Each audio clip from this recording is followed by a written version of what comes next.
अहमदाबाद हादसे की जांच में कई एजेंसियां जुटी हुई हैं। सिविल एविएशन डिपार्टमेंट के साथ साथ एनआईए और एटीएस की टीम भी इस हादसे की हर पहलू से जांच पड़ताल में जुटी है।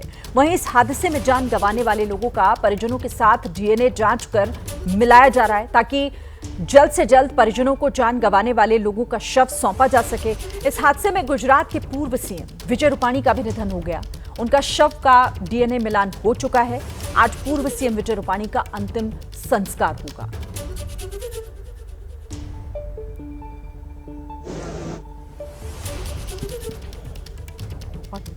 अहमदाबाद में एयर इंडिया का विमान AI-171 हादसे का शिकार हुआ। 12 जून को अहमदाबाद से लंदन की उड़ान के दौरान उड़ान भरते ही विमान हादसे का शिकार हुआ।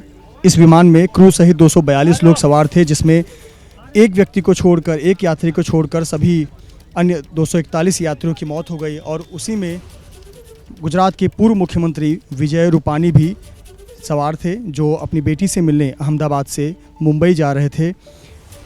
अहमदाबाद एयरपोर्ट पर जाने से पहले अपने कार्यकर्ताओं को उन्होंने कहा कि जल्द मुलाकात होगी, लेकिन वो मुलाकात रह गई। और अब जब कार्यकर्ता इस रूप में उन्हें देख रहे हैं तो उन्हें बेहद दुख हो रहा है।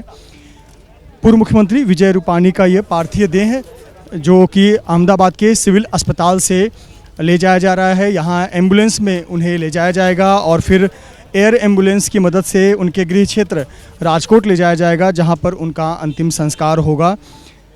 विजय रूपाणी गुजरात के मुख्यमंत्री रहे। तमाम भारतीय जनता पार्टी के कार्यकर्ता के रूप में उन्होंने काम किया। गुजरात सरकार के अलग अलग मंत्री पदों के रूप में भी उन्होंने काम किया। 12 जून को अपनी बेटी से मिलने अहमदाबाद से लंदन जा रहे थे, तब विमान हादसे में उनकी मौत हो गई। और ये जो आप फूलों से सजी हुई एम्बुलेंस देख रहे हैं, इसी में गुजरात के पूर्व मुख्यमंत्री विजय रूपाणी का पार्थिव शरीर रखा जाएगा। कितना बड़ा संयोग एक कहें कि विजय रूपाणी, जिनके वाहनों का नंबर 1206 रहता था, और उसी तारीख को 12 जून को उनका निधन हुआ विमान हादसे में। और जिस अस्पताल में, देखिए, जिस अस्पताल से उनके पार्थिव शरीर को उनके गृह क्षेत्र के लिए ले जाया जाएगा, उस अस्पताल का उद्घाटन 2019 में प्रधानमंत्री नरेंद्र मोदी ने किया था। अहमदाबाद सिविल अस्पताल का 1200 बेड वाले एक आधुनिक मेडिकल हॉस्पिटल का। और उस समय गुजरात के मुख्यमंत्री थे विजय रूपाणी। विजय रूपाणी के मुख्यमंत्री रहते ही इस अस्पताल का कायाकल्प हुआ था, निर्माण हुआ था, इसे आधुनिक बनाया गया था। और देखिए कि इसी अस्पताल में अब उनके पार्थिव शरीर को लेने के लिए उनके परिजन, उनके करीबी, उनके चाहने वाले, भारतीय जनता पार्टी के कार्यकर्ता, RSS के स्वयंसेवक और तमाम लोग मौजूद हैं। पूरे राजकीय सम्मान के साथ उन्हें यहाँ से विदा किया जा रहा है। इसके पहले तमाम पदों पर वो आधिकारिक पदों पर रह चुके हैं, संवैधानिक पदों पर रह चुके हैं, और इसीलिए राजकीय सम्मान के साथ उन्हें यहाँ से विदा किया जाएगा।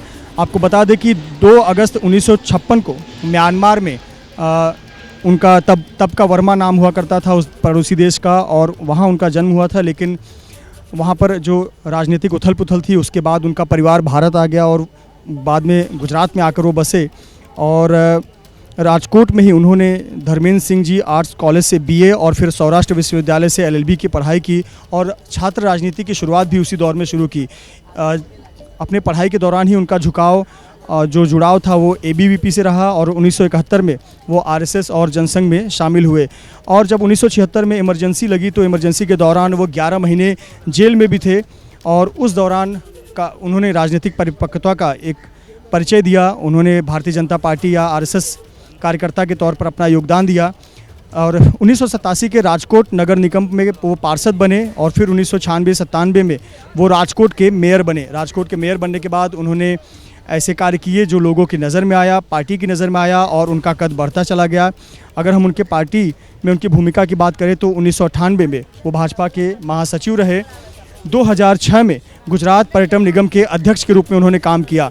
2006 में ही उन्हें राज्यसभा चुनकर भेजा गया। 2006 से लेकर 2012 तक वो राज्यसभा के सांसद रहे। और फिर विधानसभा के जब चुनाव हुए, विधानसभा में वो 19 अक्टूबर 2014 को राजकोट पश्चिम से विधायक चुने गए, और आनंदीबेन, जो कि गुजरात के तत्कालीन मुख्यमंत्री थी, आनंदीबेन की सरकार में मंत्री बने। उनके जीवन के राजनीतिक करियर में सबसे बड़ा पड़ाव आया 7 अगस्त 2016 के दिन जब उन्होंने मुख्यमंत्री की कुर्सी संभाली और 7 अगस्त 2016 से लेकर 11 सितंबर 2021 तक वो गुजरात के मुख्यमंत्री रहे। गुजरात के 16वें मुख्यमंत्री के तौर पर उन्होंने काम किया और अगर उनके मुख्यमंत्री रहते प्रमुख उपलब्धियों की बात करें तो सबसे पहले जो राजकोट शहर है उनका गृह क्षेत्र, उसको औद्योगिक पर्यटन केंद्र के रूप में बनाया। राज्य में ईज़ ऑफ लिविंग सूचकांक में काफ़ी सुधार हुआ और एक भावनात्मक नेतृत्व उनके कार्यकाल में देखने को मिला।